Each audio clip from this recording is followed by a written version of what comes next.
Hello, everyone. I am going to keep admitting people as they roll in, but we're going to go ahead and get started with today's webinar. A couple of housekeeping notes before we get started. As you'll see, you are all going to be muted. So if you do have any questions during the training, you're going to be able to use the Q&A. If you see in your bottom right-hand corner of the Google Meet, there is a 9-dotted meeting tools icon. If you click on that, it'll show you a Q&A option, and you can go in there and submit your questions. And then at the end of the webinar, we'll be covering those as appropriate.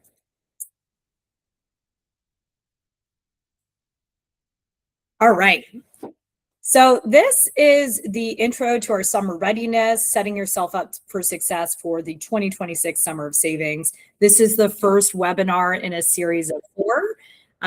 There are going to be 3 more coming up in the next couple of weeks. We'll go over the schedule towards the end of the meeting. But this one is really just to kick it off, give you an idea of like what this is, why it matters, and talk about some details around that. So the agenda for today, what we're going to be running through, first off, why is summer critical? Basically, there's a lot of things that happen in summer, as you all know. Why do we care so much about it? Going to go through that. We're going to cover some Atlas best practices, so how you can set yourself up for success this summer. Teamwork makes the dream work. So talking about how we can engage with each other as a team, both at the site level, the corporate level, and with CrossnoKaye. And then we're also going to be talking about our Atlas Energy Awards, which is a new thing we're introducing this year. So first off, the summer season. It's one season. There's going to be 4 price signals that are dictating why this is critical, and there's going to be 1 coordinated response. So talking about what Atlas does and why summer is critical, Atlas takes in a lot of information already from third-party sources, like your weather, not only past historic weather, but projected weather, forecasted weather. We also look at the demand on the grid, solar opportunities, your rates, time of use, market rates. And Atlas takes in all that information along with the context of the facility. And it uses that to calculate the most effective outcome for the facility in terms of cost savings. So we're taking in all that data and we're deciding what should we do to minimize costs. And then it uses that information in order to execute that, adapting to changing demand on the grid or within the facility. So there's a variety of ways that Atlas does that. Kind of set this up as it tunes, it smooths, and it shuts down. So for one, it's going to be shifting your load. Also, we're going to be trying to smooth your demand, avoid high peak demand charges. And also shut down. Sometimes rates are going to get high enough, or you're going to have a demand response event that would benefit you most to avoid. So you'll want to shut down your facility. So there's a lot of ways that Atlas can respond. And it really is going to depend facility to facility what that looks like for you. But in general, this is how it works at a high level. So what are the signals that shape your summer? So we actually read in information from the grid, and we use that and translate them into the response that the system does. The ones that we're going to be focusing on today and in the next few webinars are coincident peak. Now I call out here the 5 peak hours during the summer that are going to determine your charges for next year. That's a lot of the folks that are probably on this call. However, there are other different coincident peak programs. It depends on your ISO and what rate structure you're on. So we will be covering the breadth of that in Thursday's webinar. But coincident peak, when is your grid under the most stress? Variable rates. So we actually are able to ingest rates from the grid that are what your facility is signed up for. So whatever tariff you're on, if you have time of use windows or real-time market prices, those shape the cost of your energy throughout the day. So we're actually able to read that in and consider that into the response that Atlas has your system take in order to reduce costs. Then there's also demand response. So this is a signal that we're receiving from your utility or ISO, and they pay you to reduce your load when the grid needs flexibility. Again, this is very facility specific. Some of you are going to be signed up for demand response with one program, while another site might have another program. But the general idea of how we respond is very similar, whether that's a full shutdown or some sort of load shifting. So these are the important things that go into why summer is important, because these rates and cost factors are generally very expensive in the summer. So we want to be able to respond as much as possible to reduce costs. And to go with that, I wanted to give you an idea of like what's at stake here. So a single missed CP hour or a few time of use windows that you miss can negate a month of careful management. And what that means is, you might have been doing a really good job all month, and one missed event can cost you that entire month of effort. So it's really important during the summer to be on top of it. And for some events, and this does vary site by site, but this can be on the order of $20,000 to $80,000 per event if it's not executed as much as appropriately for what that program is or what you're trying to avoid. For example, a coincident peak event can be a pretty significant chunk of money for next year's bill if it's missed. So this is why we care so much about being prepared for the summer critical events and getting this in front of you guys before the season starts in June. All right, so to prepare you, we're going to be going over some best practices here. All of these can be discussed with us specifically, like for your site, if you need some help on making sure you're following your best practices, but I'm just going to go over our general recommendations. So first up is the app ranges. So this is for your Energy AI applications. I have some screenshots here of what they look like in the actual UI that you can access. But what we want to do is widen your ranges to provide the most flexibility for optimization. So for optimized suction pressure, for example, we want to have a min-max range at least gives 3 psi of range. However, we do want it to be as wide as possible to allow for the most load shifting and also be appropriate for your temperatures. On the optimized head pressure front, making sure that your minimum discharge pressure is set appropriately.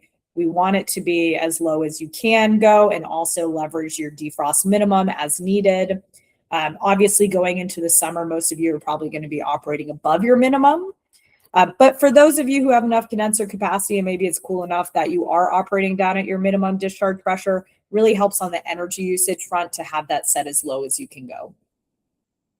And then for demand stabilization, we want to look at our low minimum temperature. We want that to be low enough to allow for some pre-cooling, and then also allowing for the highest maximum temperature for shedding. Now, this is important that it stays obviously within your operational constraints. If you have questions around how this works or any of these ranges work, please let us know. We can talk them through with you. But the general idea is allowing for a lot of flexibility so that we can move load around to minimize costs. All right, equipment modes. We definitely push this a lot, so this should be familiar to you. We do want our compressors to be in auto or auto sequence mode. I have that highlighted here on the equipment card. That's defined in the drop-down. Also your micro panel mode. Now I have called out here that it should be in remote. Obviously this does depend on manufacturer. If you're not sure about what your micro panel settings for capacity mode or compressor mode should be, do reference the help center. There is information in there. But if you still can't find the answer you're looking for or a little confused about it, feel free to submit a ticket and we'll help you check to make sure that you're in all the right modes. For condensers, it's a little simpler. We want to be in auto on Atlas. That goes for both the condensers if you have it broken out by your different components, so your fans and your pumps, and the overall equipment for the condenser. And then evaporators, we also want these to be in auto storage or auto. This allows them to be fully leveraged for load shifting and pre-cooling before shutdown. So all of these, basically keep in your mind, auto is what I want. And that also goes for all other miscellaneous equipment. So we basically want to have as much under Atlas control as possible to give us as much flexibility as we can.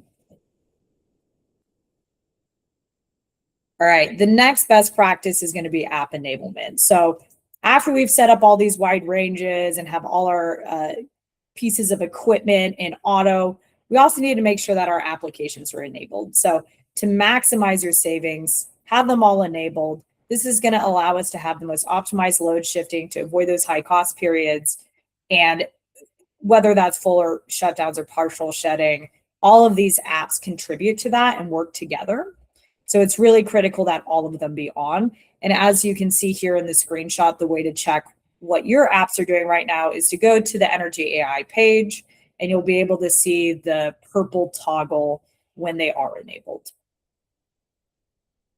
What's really critical during the summer is the automated building shutdowns being enabled and the demand stabilization.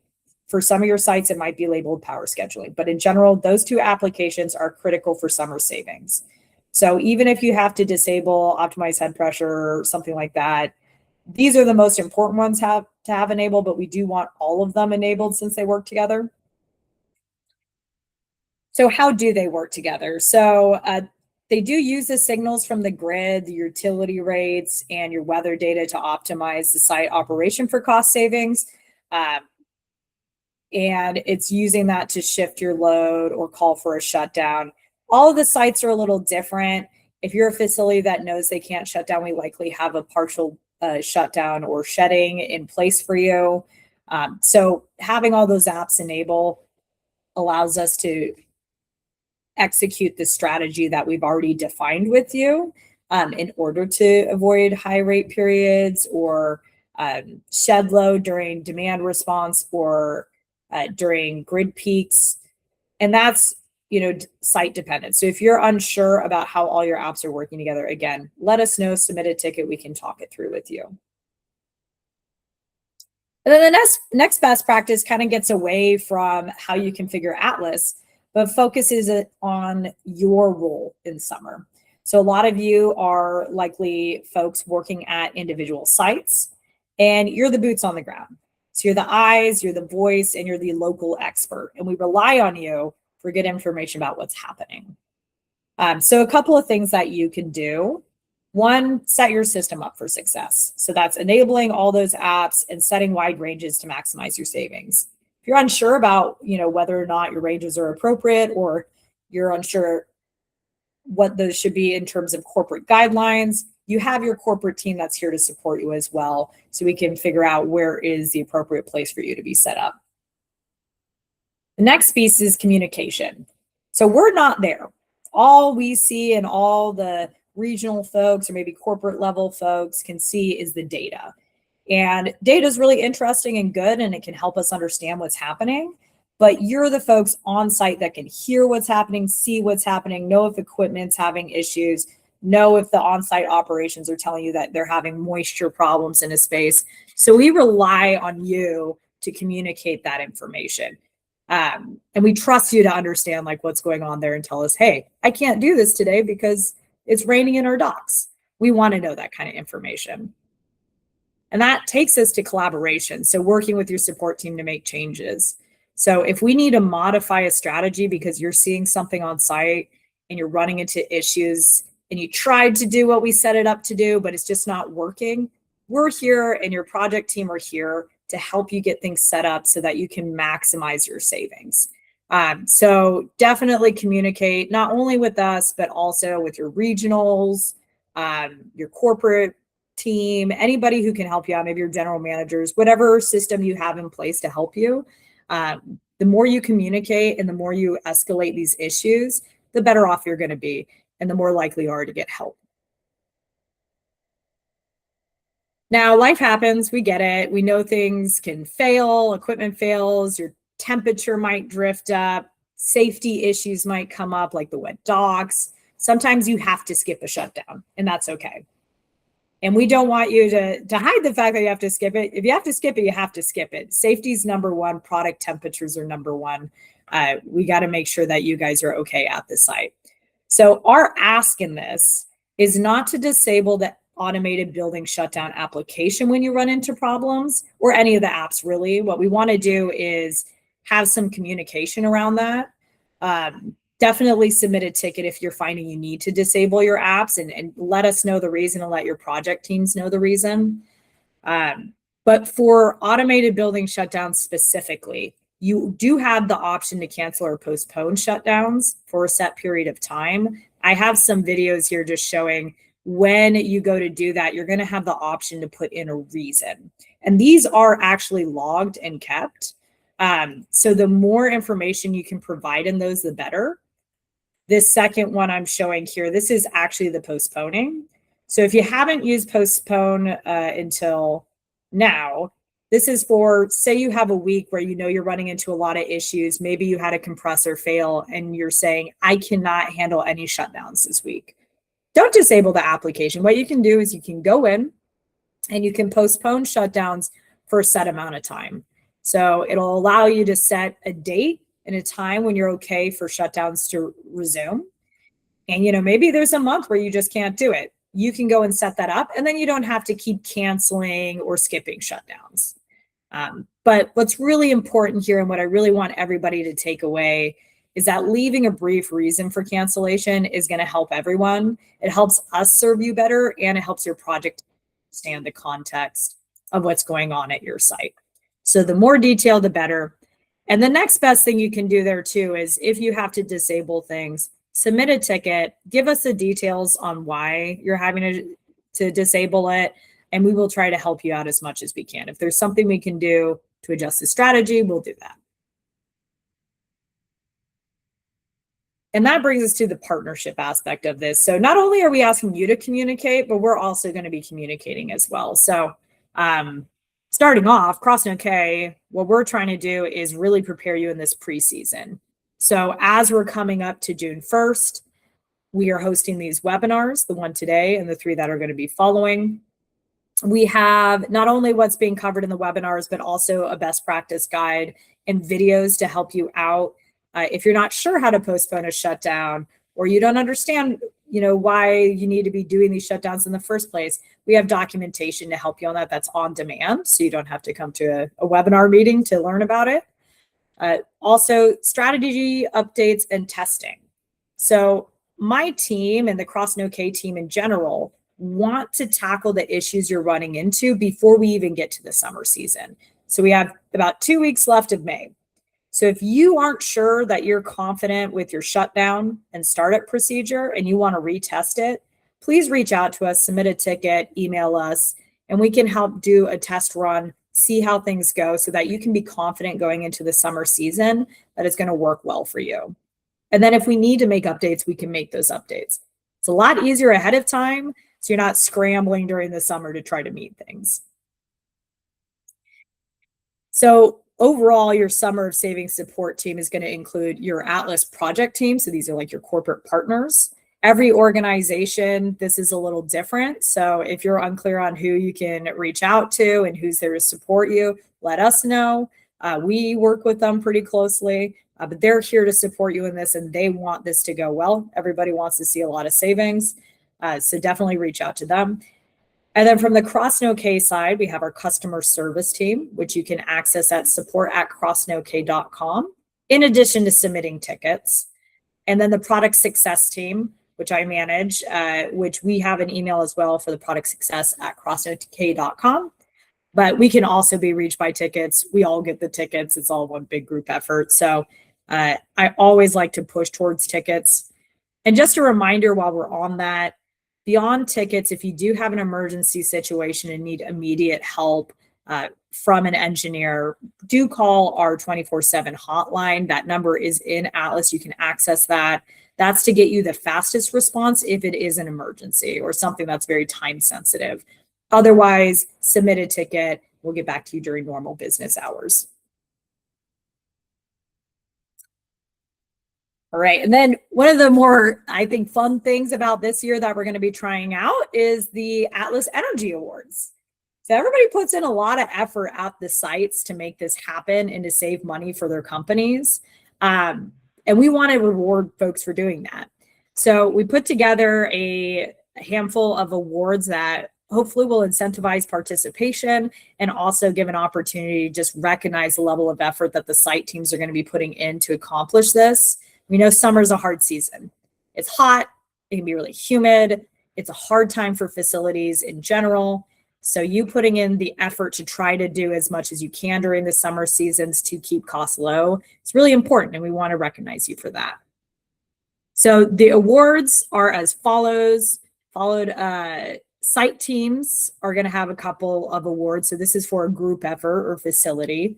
The first one being peak performer. So this is the facility that has the highest response rate, basically fewest overrides or cancellations when we do schedule an event within each strategy type. So we have our coincident peak, time of use or market rates, and demand response. Now, for those most proactive sites, maybe they aren't able to hit every single one of those events because they're dealing with issues. We want to reward those people as well, because just because you might have some equipment issues or maybe an operational change or a business change doesn't mean that you're not putting in a ton of effort. So we want to recognize the site teams that have great quality of communication. They're being really upfront about, hey, we're having these problems. We're not going to be able to participate, but we're really trying and try to make it work. So this is recognizing great communication, partnership across the season. You know, they're the type of people that if they have to cancel or pause, they're putting in a good reason for that and explaining what's going on. They're participating in these webinars this May, preparing going into the season, and generally just being open communicators all season, both with the CrossnoKaye team and with their corporate project team. So, you know, we're not looking for perfection this season. We're looking for a high level of participation, and we want to recognize. Next up, we have the internal champions. These are going to be individuals that, so one person who is doing a really great job at the regional or facility level. These are going to be folks that are engaged most actively in the training. They're championing Atlas internally and also partnering closely with us and also the project team. So this is going to be a standout individual that we will talk with your corporate project team as well to see, you know, who's really sticking out, who's really putting in a lot of effort this year and stand out in terms of communication. And winners are going to be rewarded, and it's going to vary by organization. So TBD on that per organization. All right, and then our upcoming webinars, we do have one this Thursday that's going to be covering coincident peak. You will have been invited to that if your facility falls under that category. However, anyone can join these, and they're also going to be recorded. It's a good way to just learn about the things that can impact different facilities.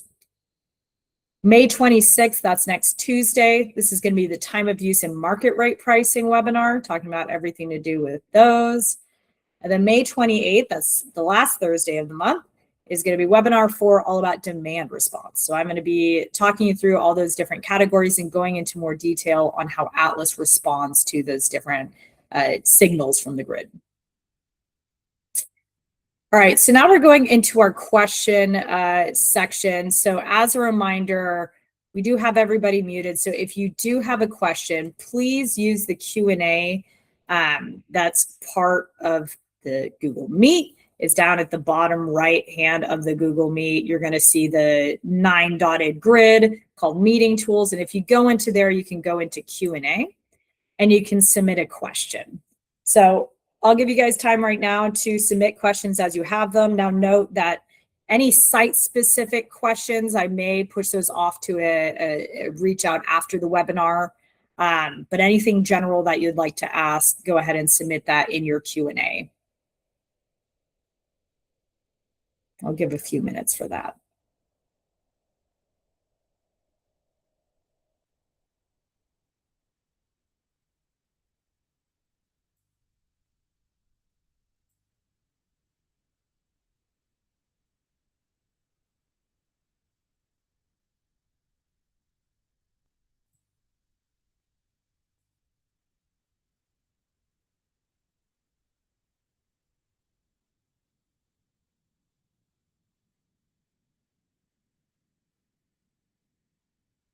Mm-hmm.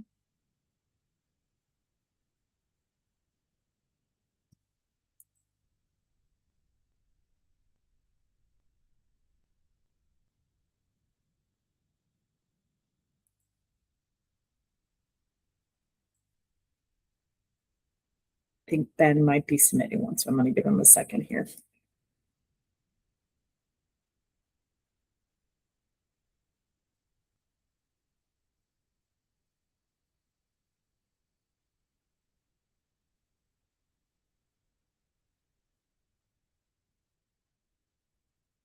Mhm.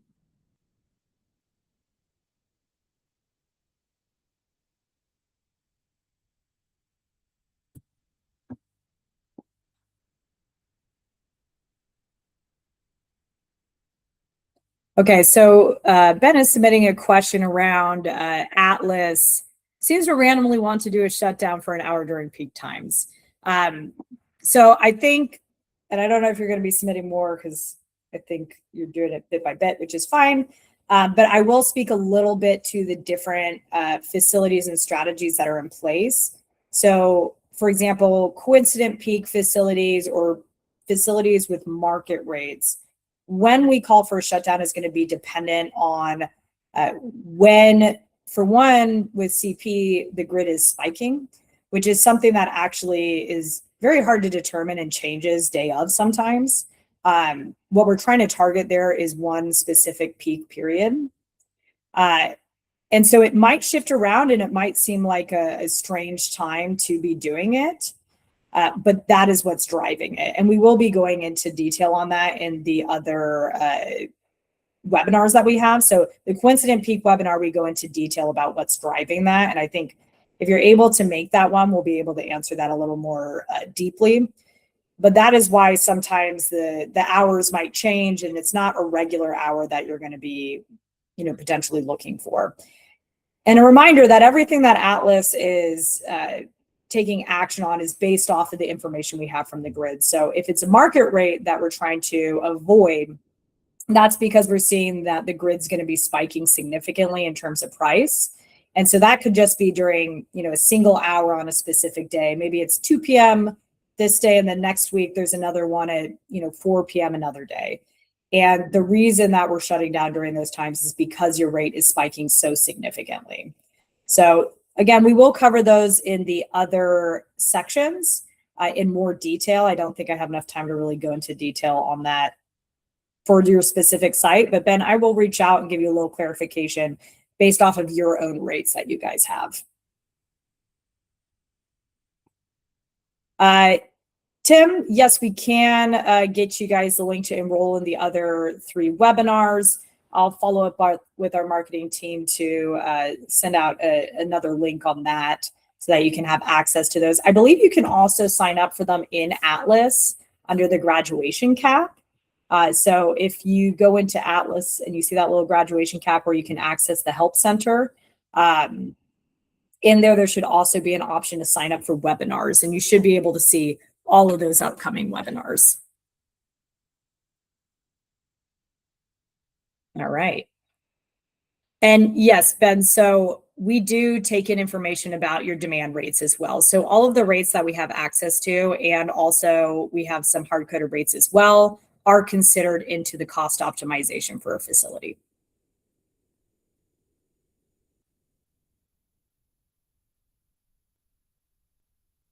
All right, any more questions from anybody else? Haven't seen any other ones come in.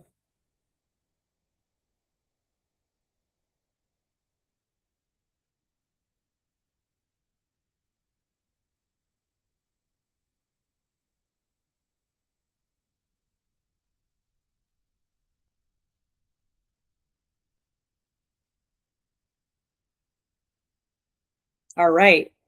Well, since I'm not seeing any other Q&A items coming through, I am going to go ahead and close out the webinar. And just really quickly, I'll bounce back to the upcoming webinar schedule. So Thursday, coincident peak. Next Tuesday, time of use and market rates. And then May 28th, demand response. So if you have any specific questions around any of those are going to be the best time to dig into it.